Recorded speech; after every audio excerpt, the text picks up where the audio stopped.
নমস্কার দর্শক বন্ধুরা, আজকে আপনাদের সামনে অত্যন্ত একটি গুরুত্বপূর্ণ বিষয় নিয়ে আলোচনা করব।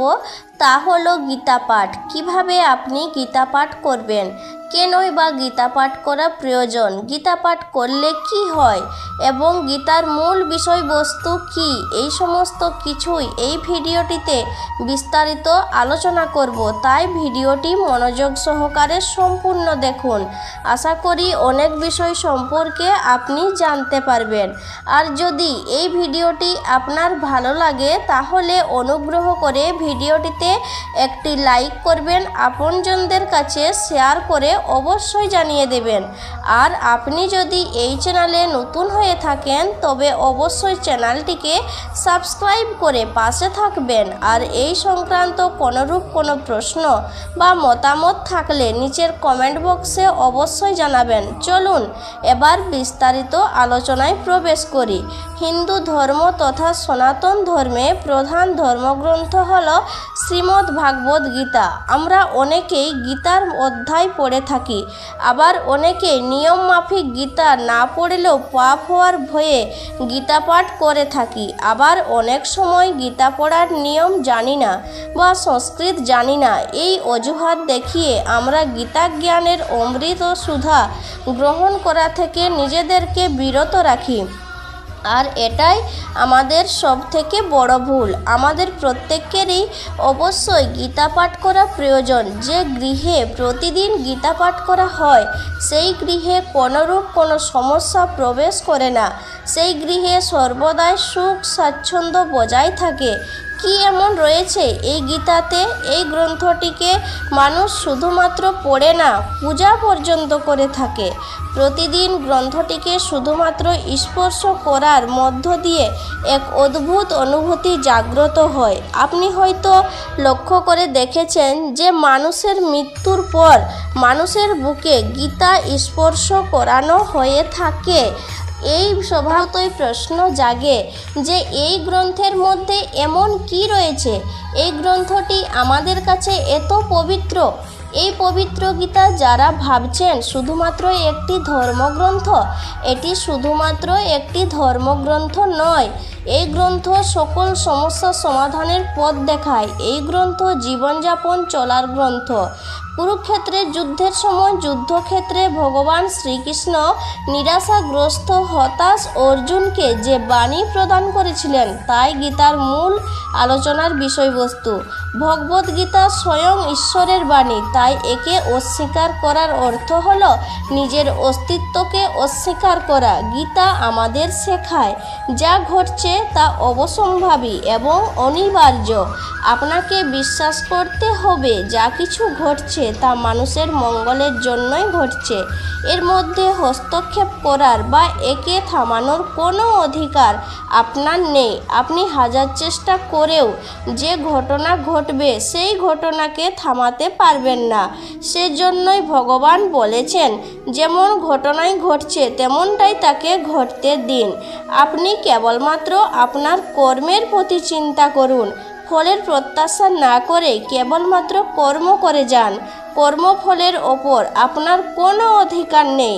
পবিত্র গীতা আমাদের আত্মনিয়ন্ত্রণ করতে শেখায়। এতে লেখা আছে স্বর্গই আমাদের মুখ্য উদ্দেশ্য নয়, বরং মোক্ষ প্রাপ্তি সব থেকে বেশি গুরুত্বপূর্ণ।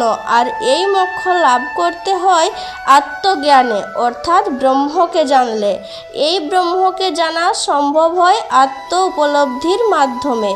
গীতা এই আত্ম উপলব্ধি জাগ্রত করতে আমাদের সাহায্য করে। গীতা আমাদের শেখায় দেহের থেকে ইন্দ্রিয় বড়, অর্থাৎ আমাদের যে শরীর তা থেকে বড় হলো পঞ্চ ইন্দ্রিয়। ইন্দ্রিয়ের থেকে আমাদের বুদ্ধি বা জ্ঞান বড়, আবার বুদ্ধি অপেক্ষা বড় হলো আত্মা, আর আত্মার থেকেও পরমাত্মা বড়।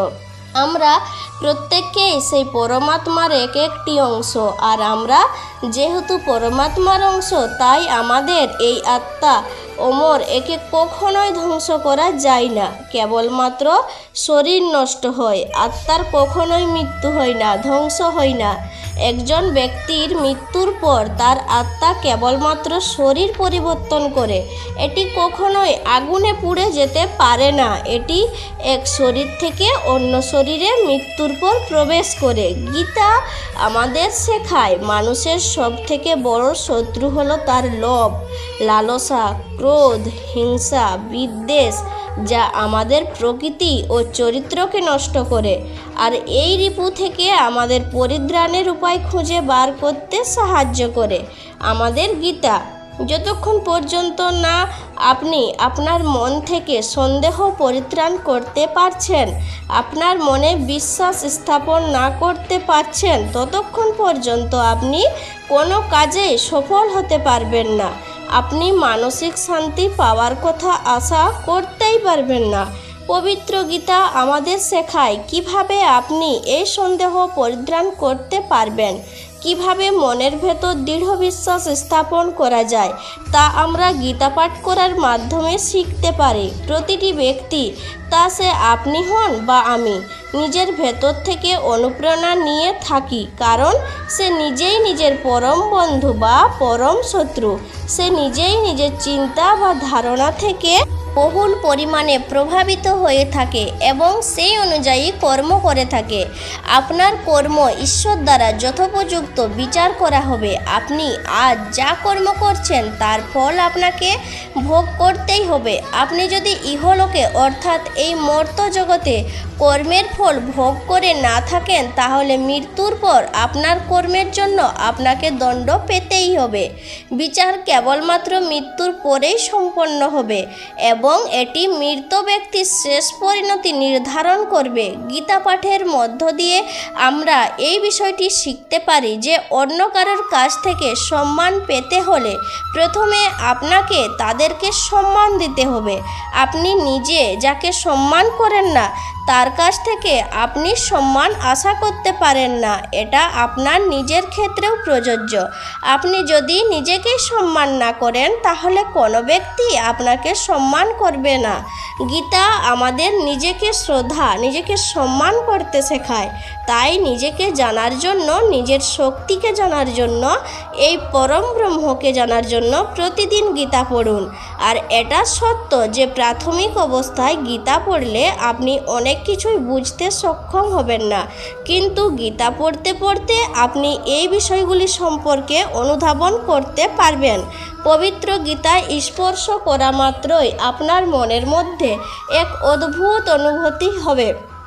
বিশ্বাস না হয় আপনি এইভাবে প্রত্যেক দিন গীতা পাঠ করুন, টানা 1 মাস করে দেখুন। আপনি আপনার নিজের ভিতর এক অদ্ভুত পরিবর্তন লক্ষ্য করতে পারবেন। প্রত্যেক দিন স্নানের পর একটি পবিত্র স্থানে বসে সবার প্রথমে আপনি আপনার ইষ্ট দেবতাকে স্মরণ করুন, পরম ব্রহ্মকে স্মরণ করুন। এরপর মনে মনে এই মন্ত্রটি উচ্চারণ করুন, হরে কৃষ্ণ কৃষ্ণ কৃষ্ণ হরে হরে, হরে রাম রাম রাম হরে হরে। 3 বার এই মন্ত্রটি উচ্চারণ করার পর গীতা গ্রন্থটিকে স্পর্শ করুন। সেই গ্রন্থটির যে কোনো একটি অংশ থেকে আপনি মাত্র একটি শ্লোক পড়ুন। যদি শ্লোক উচ্চারণে ত্রুটি হয়, আপনি যদি বুঝতেও না পারেন, তা সত্ত্বেও একটি শ্লোক অবশ্যই পড়ুন। এরপর সেই শ্লোকে বাংলা অর্থ পড়ুন। প্রাথমিকভাবে এর অর্থ বুঝতে অসুবিধা হলেও ধীরে ধীরে এর সমস্ত অর্থই বুঝতে পারবেন, কারণ ঈশ্বর আপনাকে বুঝতে সহায়তা করবে। তবে হ্যাঁ, প্রত্যেক দিন কিন্তু আপনাকে পড়া প্রয়োজন। 2 বেলা একটি করে শ্লোক পড়ার চেষ্টা করবেন, স্নানের পর এবং সন্ধ্যাবেলায়। সন্ধ্যাবেলায় যদি সম্ভব না হয়, তাহলে স্নানের পর অতি অবশ্যই পড়বেন। কথা দিলাম, আপনি নিজেই 1 মাস পর পরিবর্তন লক্ষ্য করবেন। বিশ্বাস করুন। আজকের এই ভিডিওটি এখানেই শেষ করলাম। নমস্কার, ধন্যবাদ। ঈশ্বর আপনার মঙ্গল করুন।